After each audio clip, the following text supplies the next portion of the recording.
Emma was a quiet woman with a gentle heart. She lived in a small town called Roseville, where everyone knew each other.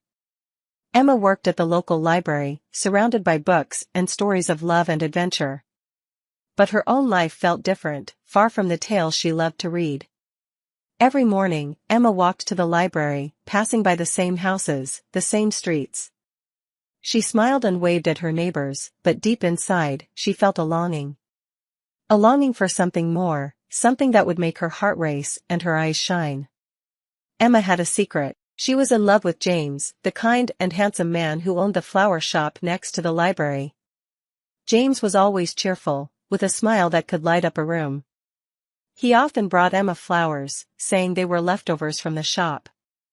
Emma treasured these flowers, pressing them between the pages of her favorite books. But Emma never dared to tell James how she felt. She was afraid of rejection, afraid that her feelings would ruin their friendship. So she kept her love hidden, only revealing it in the pages of her diary. One rainy afternoon, as Emma was organizing the bookshelves, James walked into the library. He was soaked from the rain, but his smile was as bright as ever. "Emma," he said, shaking off the rain, "I have something for you." He handed her a small bouquet of daisies, her favorite flowers. Emma's heart skipped a beat. She took the flowers, her fingers brushing against his. For a moment, their eyes met, and Emma felt a spark, a tiny flame of hope. "Thank you, James," she said, trying to keep her voice steady. "You're welcome, Emma," he replied. "I hope they brighten your day." As James left the library, Emma looked at the daisies in her hand. She wondered if he felt the same way, if he too had a secret longing in his heart.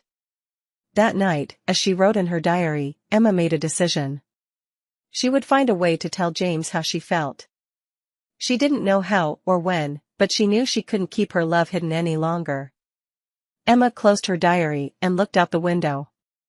The rain had stopped, and the stars were shining brightly in the sky. She felt a glimmer of hope, a feeling that maybe, just maybe, her heart's longing would one day be fulfilled.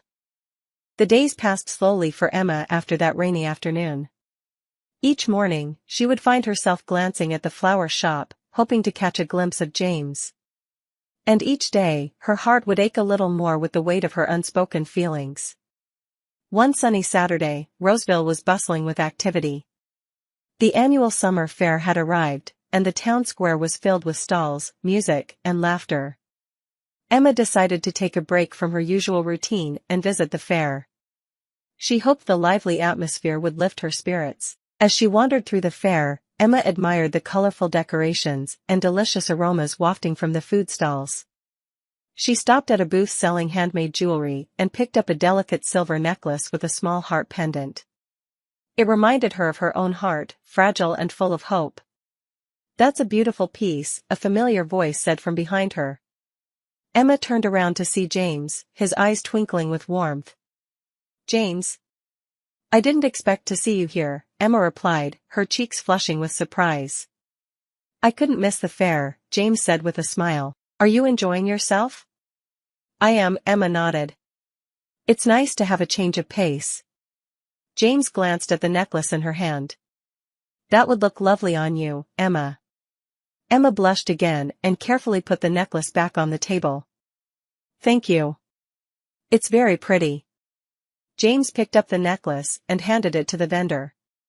"I'll take it," he said, before turning to Emma. "Consider it a gift." Emma was speechless. She watched as James paid for the necklace and then gently placed it around her neck. His fingers brushed against her skin, sending a shiver down her spine. "There," James said, stepping back to admire his handiwork. "Perfect." Emma touched the pendant, her heart swelling with emotion. "Thank you, James. It's beautiful." James smiled and took her hand. "Come on, let's enjoy the fair together." They spent the rest of the day exploring the fair, laughing and talking as they moved from one stall to another. Emma felt a sense of happiness she hadn't felt in a long time. Being with James made her forget all her worries, and for a moment, she allowed herself to dream of a future where they could be together. As the sun began to set, they found themselves at the edge of the fair, near a small park. The sound of the fair grew faint, and the evening air was filled with the soft chirping of crickets. They sat on a bench, enjoying the peacefulness of the moment. "Emma," James said quietly, breaking the silence. "I've been wanting to tell you something." Emma's heart raced. Could this be it? The moment she had been waiting for? "Yes, James," she replied, her voice barely a whisper. James took a deep breath and looked into her eyes. "Emma, you mean a lot to me. More than I think you realize. I've always admired your kindness, your gentle spirit. And lately, I've found myself thinking about you all the time." Emma's eyes widened. Was this really happening? "I don't want to hide my feelings anymore," James continued. "Emma, I care about you deeply. I think I'm falling in love with you." Emma's heart felt like it would burst. She had dreamed of this moment for so long, and now it was finally here. "Oh, James," she said, her voice trembling. "I feel the same way. I've been in love with you for so long, but I was too afraid to tell you." James smiled, his eyes shining with joy. "I'm so glad to hear that, Emma." He reached out and gently cupped her face in his hands. Slowly, he leaned in and kissed her. It was a tender, sweet kiss, filled with all the emotions they had kept hidden for so long. As they pulled away, Emma felt a sense of completeness, as if a missing piece of her heart had finally been found. From that day on, Emma and James were inseparable. They spent their days together, sharing their hopes and dreams, and their nights walking hand in hand under the starry sky. Emma no longer felt the ache of longing. Her heart was full, and she knew that she had found the love she had always dreamed of.